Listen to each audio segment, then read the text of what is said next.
Today, I'm going to share with you what I did that took me from almost closing the doors to my gyms in the early years to then doing over $20 million in sales in 5 years. But most importantly, what are really the top 3 things that contributed to that happening so that you can do the same thing, whether you're getting started or getting ready to scale. Hey, what's up? I'm your host, Bob Thompson, and welcome to Unleashing Greatness, the #1 show for people who are ready to finally start or scale their own business and do it successfully. Over the last 9 years, I've scaled my little basement business to 15 plus locations and several other businesses. But it hasn't been without trial and error and lots of adversity. I'm here to share with you the strategies and tools that actually work when running a business and how not to lose yourself while doing it. So if you're ready to unleash the greatness within you, let's dive into today's show. Before I really go into everything, I do want to give you a bit of background. Since this is the first episode, whether you're listening to this right as it airs or shortly thereafter, I'm going to give you a little bit of backstory, but I'm not going to go into too much of that today. Throughout all these, you'll get to pick up on, really my journey, the good, the bad, the ugly, all that stuff, but of course, how it's going to apply to you and really your business and your life. But I do want to share something that I think is really important as we go and dive into today. I started my business with absolutely no business experience whatsoever. And I think this is really important to know. Once I made the decision to do this, I was like, all right, I guess I'm starting a business. And I had in the thought of my mind, I remember this, what's the worst that can happen? The worst that can happen. I went into the fitness space. I opened a gym. I was a personal trainer. I was a really good personal trainer, but I had no business experience whatsoever. I knew nothing about business. I had spent all that time leading up to that, going to school, all this to be a great trainer.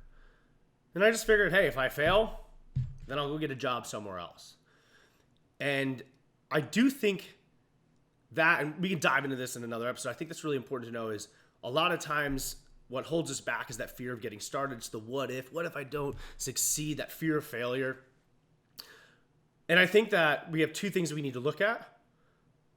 What's the worst that can happen if I do get started and it doesn't work? But ultimately, what's the worst that can happen if I don't actually do this thing? If I don't actually go after my dreams, try and create the business that, is going to set me up for all this true potential success. And then you have to outweigh, which one's really worse?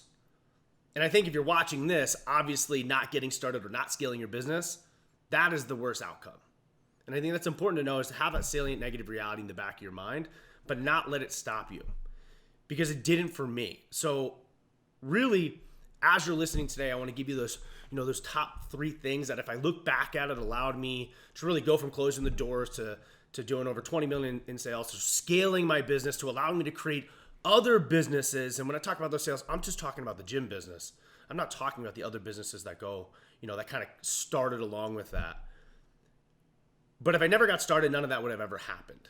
I'm recording this video or you're listening to this, so you maybe don't see it. But I'm sitting in the living room of my place in Montana. Now I'm from Jersey originally.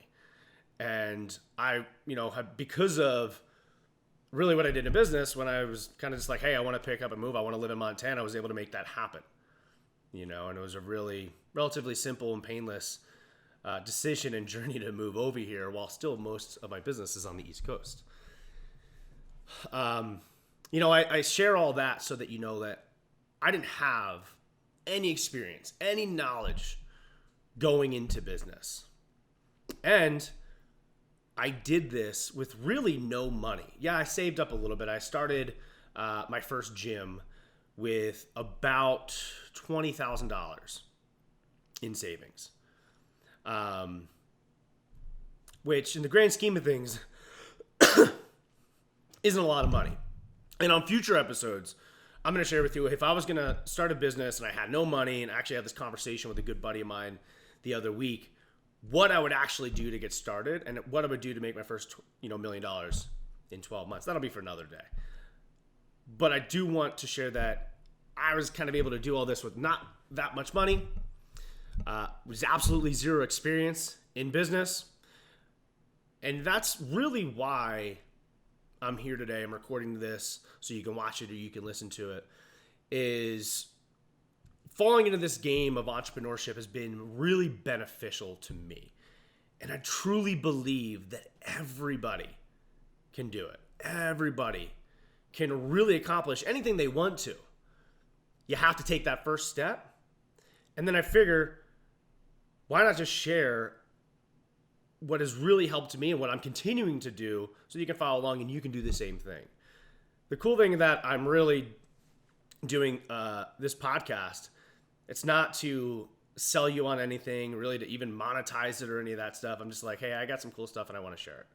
I figure that if it can help at least one person, whether starting and scaling their business, then it's been totally worth it. And that's why we're here today. So with that kind of knowledge as we get into today, keep that in mind. If you don't have any experience, that's totally okay. And I would sometimes argue that's even better for you, especially if you're maybe going into an industry that you don't know much about. With all of that said, I'm sure you want to know about these 3 things that allowed me to do those 20 million in sales when I was probably about a month away from closing the doors. So why don't we just dive in, and I'm going to go with the first one. The one thing that I've taken a look at and I credit to the success of my businesses is the constant advertising that we've done. I fell in love with marketing and advertising shortly after opening my gym, because when I opened the gym, I was like, all right, great. I'm a great trainer. I need to get clients. I have rent to pay. I would like to make some money myself. That old saying is, if you build it, they will come, is not true at all. So I was like, I got to figure out a way to get people to come in the doors so that I can actually have paying clients. And I just started to kind of dive into some books. And I think it was the 3rd book that I ever read when it came to business was Dan Kennedy's The Ultimate Sales Letter. And the cool thing about that book is you can just kind of like follow along and then write a piece that now you have your sales letter. It's a form of, direct response marketing. So that's exactly what I did. I was a personal trainer. I was training athletes and adults at the time. So I followed along Dan Kennedy's book, put together this, looking back at it, not so great piece of copywriting. And then I threw it on Craigslist. And when I put it on Craigslist, something amazing happened, which changed my view of this whole thing of business. And I actually signed up high-ticket clients from Craigslist, who then came to me calling and wanting to sign up to get training. I didn't have to go chase them down. I didn't have to do any of that. That person actually came to me, that first person. I was like, whoa, this can actually do something. And then I would just put it up again, and I would put it up again. And every time that I put it up on Craigslist, I was able to get clients from it. It was at that moment I fell in love with marketing. And then the next thing that happened was kind of just like, I did that for a little bit. I would put these pieces up, and I had my first location, and it did pretty well for the first year, all things considered at that stage of my life and that journey, or that stage of my business journey. And then I opened up a second location because I was like, hey, what works here? Why don't I just do it over there? And it just didn't really work that way. And I remember that's when I was like looking at my bank account. I was like, I have no money. I have like 30 days and then I'm out of cash. And I just so happened to be scrolling on Facebook. Obviously I wasn't busy. I was losing money. So I had time to kill. So I was on Facebook and I'm scrolling, and then I see an ad from one of my early mentors, Sam Bakhtiar. And I remember, I think it was an ad about like, here's all these leads that they had gotten or something. I don't remember the exact ad or anything like that, but I clicked on it and I watched whatever video it had, and then I set up a call with him. And when I got on the call with him, he just showed me this like Excel sheet or Google sheet or whatever it was of all these leads that he had gotten in the last 30 days. And it was hundreds of them. And I think in the last 30 days for me, I had like 5 leads, maybe 10 from referrals from my clients or something like that. And that's it. And he was showing me, hey, these are all these things to have. Business is booming. And I'll teach you exactly how to do all this. I was like, all right, great. With barely any money, signed up right there. And I was like, if he can teach me, if he has the success that I want to do, this was kind of like, I guess, a little bonus one. I always, especially as even now in business, I'm not ever really necessarily looking to reinvent the wheel. I look at those who have already achieved the success that I want to achieve, and then I just try and listen to them and model them. So that's exactly what I did. I didn't have any money left. I was about 30 days from closing the doors. So I did use what little money I did have, invested into him. He taught me his system, which really relied heavily on running ads on Facebook, getting people to come to the gym. I also had to change my business model. So I changed my business model, went from training athletes to then doing boot camp gyms, focusing on weight loss. So two completely different things. And then I went over and I started running ads. And this changed everything about me. And I would share over years that I actually kind of said I was more of a direct response marketing company that just so happened to own gyms. And that's how we delivered, and that's how we operated. So one of the most important things was constant advertising. I was able to scale my gyms from 2 locations to 8 locations, from going from barely, being able to operate, about to close my doors, to doing multiple millions a year, and then franchising that business while starting some other business along, because I advertise. And I'm a direct response marketer. That's the kind of advertising that I did. And also, as a result, I'll kind of share 2 things. One, was then I actually built a local brand along the way. To make sure that your ads work, though, so this is what I encourage you to not look at, most people when they think about ads, they're like, oh, I'm just spending money, and if I get a return, then great. But they don't always expect a return. And it's a shift in mindset you need to have, and that's one of the reasons I like direct response, is especially when I'm looking at a local business, a service, brick and mortar business, that's what my gyms were. If I was spending money on ads, I needed to get a return. And I think within the first month of running those ads on Facebook, I was able to make enough money to pay for Sam's services in that mastermind for the whole year in 1 month. And that was like doing everything not 100%, like mostly wrong, terrible at sales, barely knew what I was doing when it came to running ads, shifted my whole entire business, but just within 30 days, it completely transformed it as well.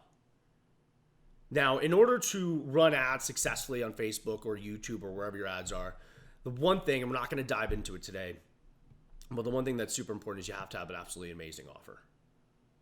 That's the most important thing to a successful advertising campaign, whether it's online or even offline, is having a great offer. And then the next thing is you have to be willing to test. And in order to test, you have to advertise. You have to spend money on advertising. You have to keep putting it out there. Once I started advertising, I never stopped. And that was back in 2014. And the gyms went through a pandemic. They were shut down. We never stopped advertising, even throughout that. And that's what allowed us to really make it through and then come out the other end extremely successful as a result. I focused on direct response, so especially if you're any business, but a local business, a brick and mortar business, I was a service business or anything like that, I would focus on creating those direct response offers. And then what allowed me to help with that advertising, I was able to use that advertising that at the time I was getting like 10 or more return on ad spend every single month, that I was then able to build a local brand because I was advertising so much. Business was booming. I was opening up locations. And I used what's called the triangle method, which for me was just, this is how scientific and planned out my business is. I noticed that, in brick and mortar, if I had people coming for my front end offer from like 30 minutes away, they wouldn't stay. And now that's going to kind of go into kind of point 3 I'll talk about today. But they wouldn't stay. They would come. They were friends of people that were there. But it was just too far of a drive for them. So what I tried to do was create or open a location every kind of 30 minutes from each other. And if I could, set it up almost in a triangle formation. That way, their friends and family that lived close would know about the gym. We'd put the ads, and I know that it was already attracting people because they were willing to travel 30 plus minutes for it. But if I was going to get them to stay, then I needed to make the drive super easy, 5 to 15 minutes for them. And then at the same time, I built up a local brand that way because now my ads were just all over the place in that area. But at the same time, their friends and family were members of the gym. So I was able to build a brand while using direct response marketing. So I was getting guaranteed ROI on all my ads while then still building something that then made it so that if you were thinking about losing weight, there was only one option if you lived anywhere close to my gyms. So if you want to build a business or you want to scale your business, I really believe in order to make that happen, you have to be advertising. Marketing is one of those cornerstones of your business that too many people kind of give afterthought, or they put to like an intern or somebody else because maybe they were the technician that started it, when in reality, that's what you should learn and you really should put a focus on. And if you're just getting started or whatever, really look into direct response and, take a look at The Godfather, Dan Kennedy, when looking to do that. Now, being able to attract leads in your business is an absolutely great thing. But then what happens if you're getting all these leads and you're not able to convert them into clients? Now you're just kind of spending money. So you need to have a strong sales process. So the second thing that you need when you're starting a business or you're scaling your business is a strong sales process. I mean, sales are the lifeblood of your business. If you don't have any sales, you don't have any money coming in, you're going to soon not have a business, period. And sales can be really scary, especially if you're a gym owner. Like, you can feel super sleazy doing sales. But one of the things that we have to understand is if you can't sell somebody your product or your service, you can't help them. And if you own a gym, like I did, you do that because you want to change somebody's life. For some reason, fitness had a huge impact on you. You're passionate about it. You want to help others do the same thing because you know the massive benefits that come along with it. But in order to do that, you actually have to sign somebody up. And it's not a sleazy thing at all. You shouldn't be sleazy or pushy or any of that stuff doing sales anyway. But you need to have a strong sales process, whether you're service-based or product-based or whatever. And before I switched the model, my sales process was relatively easy. A referral would come in. I would give them a workout, just wow them with the experience, and boom, they would sign up. But that's like referrals and that, like, they're warm. That's not a real big scalable model. So when I started bringing in cold leads, I needed to have a sales process that worked for those cold leads that would take people that saw an ad on Facebook and then want to join within like 1 to 3 days, And so I'd get them in. And the method that originally started was doing these large group sales presentations. And yeah, I sucked at it at first. We ran ads for probably, maybe a week. I was running ads, had every single, and there was like, and your sales process can be imperfect. That's okay. Imperfect action trumps no action. So at the time, my sales process was like, people would opt in onto my landing page. I would send them some follow-up emails to get them to come to an orientation. I don't even know how many. And then hopefully they would show up.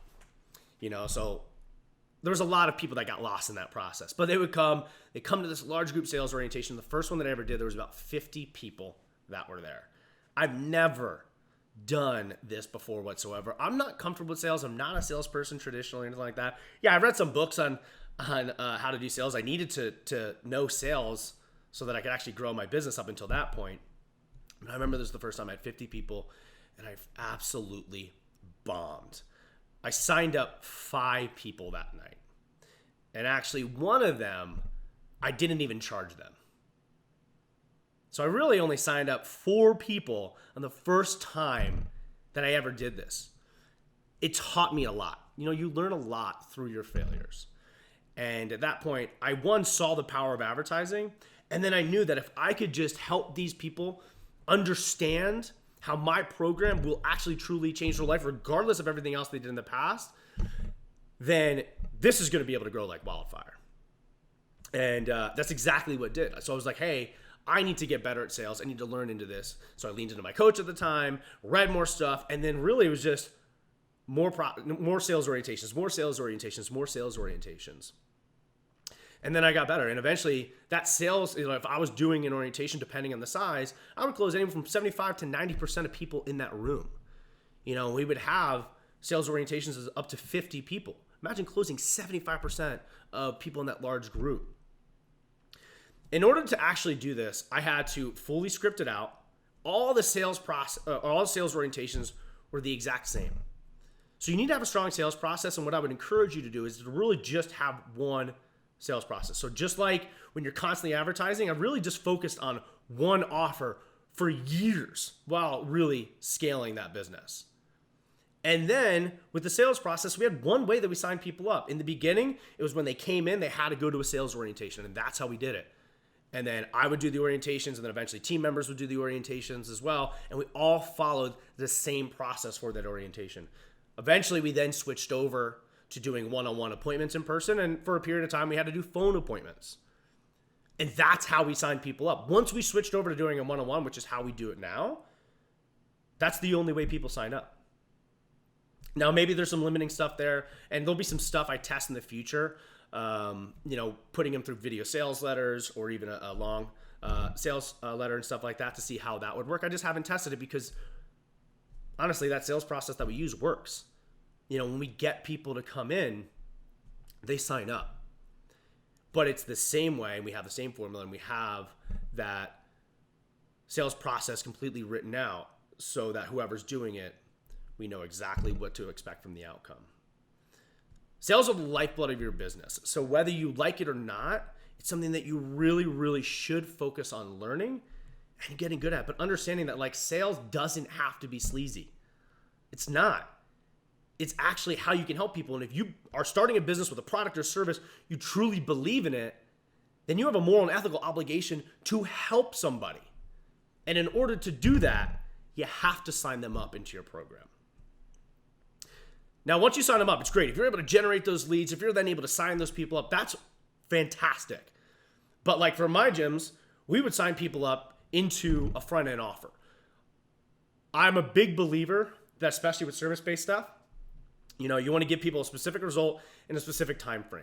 Most gyms at the time were like, hey, come in for a free week and then sign up for a year. I know you hate working out and having that success, but boom, that's what we offer. So that's why we went with a specific offer that was completely different to really what the marketplace was doing. And we got them in on the front end offer, which is great, but we have to then get them to stay. And that's where I love in business is recurring revenue. The great thing about the fitness space, if you have a gym, is that let's say you get those people to sign up on the front end, you then convert them into members, and now they're paying on a weekly or monthly basis. So when you get started, you're like, all right, cool. Hey, I'm adding new people. 6 months or a year in or wherever it is for your business, for us, it was even sooner. You then know, you wake up and you look, hey, every single month, I know that I'm going to be breaking even or I'm going to be profitable. And that's all because of recurring revenue. So I love businesses that can get recurring revenue. If you want to have great recurring revenue or returning customers that buy again and buy again, let's say you're doing a product and you don't have it on subscription, you need to have amazing customer experience. And this was something that I also learned the hard way. We were really good at generating leads. We're really good at signing people up, but we kind of floundered in the beginning, actually converting them into recurring members. And it was great because all the marketing worked really, really well in the beginning, and it still works really well now. But in the beginning, it's great, we're generating all this revenue, but it should be even more because we should have even more members on recurring revenue. Now, eventually did go and end up getting my recurring revenue to over 2,500 members across my 8 locations. However, at first, it wasn't all that great. It wasn't that successful. And then I realized in order to truly be able to convert people into, returning customers, that comes down to having amazing customer experience. And it really highlighted to me. So I want to share a story. I had this guy, Dan Formica, come in.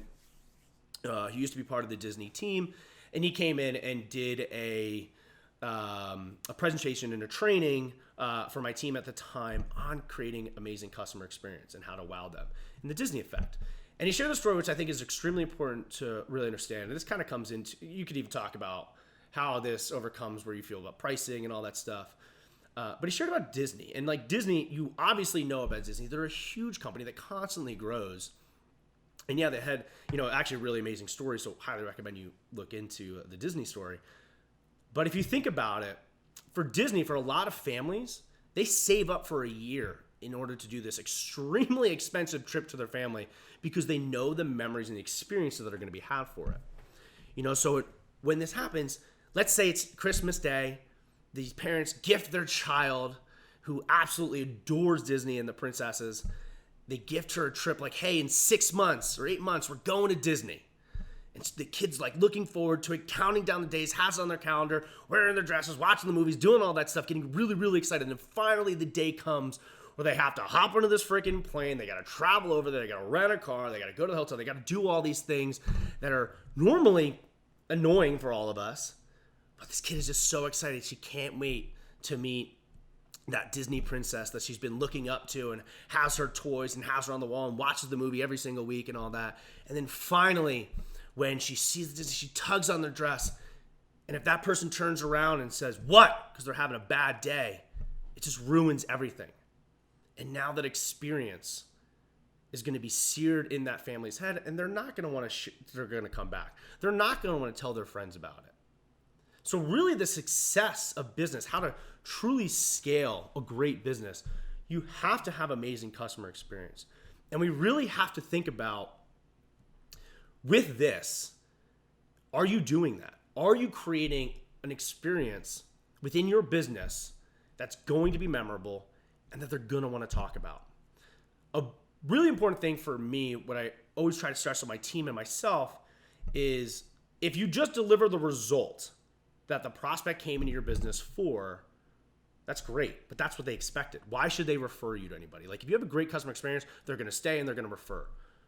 But if you told them, hey, I'm going to help you lose 10 pounds in 30 days, and they lose 10 pounds in 30 days, and it's really just been an okay experience, they're either not going to stay and they're probably not going to tell their friends. So whatever you tell them you're going to do, you have to deliver 10 times the value of that. You have to make sure that every time that they come in to your facility, they buy your product, it is an amazing experience that makes them feel great on the inside, and it's something that they actually want to share with people. This is how you build a business that grows, that's scalable, that can be sold. So it's great if you have great advertising and a strong sales process, you can attract people and sign them up. But if you can't keep them, then every single month you're going to be running and spinning in this mouse wheel or whatever the heck that saying is, where you're hoping that you make enough money so you can be profitable this month. Instead, through time within your business, all of that should just be the icing on the cake. When you have great marketing, when you have a great sales process, that you can go into any market if you're brick and mortar and open up another location and be successful and do all that. But then you really know that you have something that's going to be recession proof, that people are going to love, where you're going to have an amazing community, you're going to have extremely strong referrals that are adding on to all your paid advertising by having amazing customer experience. That is truly the separator in your business. And you can have great marketing and bad customer service, and then eventually that word's going to get out, and really the marketing isn't going to matter.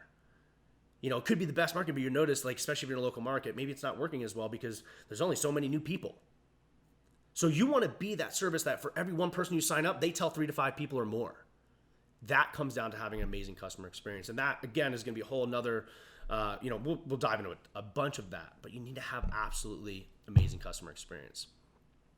So those are the top 3 things that you need to have for a business that can, whether you want to do multiple millions a year, 10 million a year, 20 million a year, or even just $1 million a year, whatever.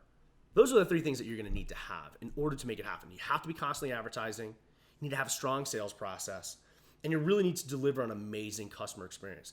If you lock those 3 things down, then you're going to have a business that you can be happy with, that's going to be predictable, and that's going to grow. Now, all of that's great. You need to advertise. You need to sell now. and you need to wow them with your experience. And as a little bonus, don't be afraid to test and fail often and fail fast. As you heard in a lot of those stories, like usually they were all rooted in some sort of failure first and then throughout it. And I can go into, and I will, a lot more of my failures along the way, but that's okay. But you need to have, in order to truly build a great business, you need to have those three. And actually I should just say, like, those are the three that I can really attribute a lot of the success to the growth of my business and the other businesses that have come from it. Those are the three things that I can really attribute a lot of it to, and that it's super practical that you can go ahead and put into play. And with this, I want to share that, like, business isn't complicated. It's not easy. It is actually, in fact, hard, because you have to focus on that simple stuff and you have to do it all the time. And sometimes it's not the stuff you love and it's not the stuff that's sexy. And that's just like fitness. You know, if you want to create a transformation where you lose weight or you build muscle, you do all this stuff or whatever, you really have to make sure that you're working out like every single day. You have to make sure that you're eating right every single day. And you have to make sure that you're recovering every single day. If you do those things on a consistent basis, not like 50% of the time, like 80% or more of the time, 90% even better, if you do those things, then you're going to create the transformation. It's the same thing with business. You have to do those boring stuff, the basic stuff that, you know, that the marketing, the advertising, the sales process, the wowing with experience all the time. You have to be able to do that. And yes, there's a lot more components to business, but you have to do that all of the time in order to grow your business. You can't do it one time. You can't test it, whatever, and all that stuff, and then hope it happens. So if you want to be able to start or scale your business, those are the three things that I really believe you need to focus on. So that's all I have for today. I really appreciate you listening. I really hope that you got some really good value of it, and I'll see you in the future. Catch you later. Hey, thanks for spending your time with me today. I made this show to help people just like you overcome the challenges and adversity that come with entrepreneurship. So if you know someone that could truly benefit from today's show, please be sure to share this episode with them. Thanks again, and I'll see you next week on Unleashing Greatness.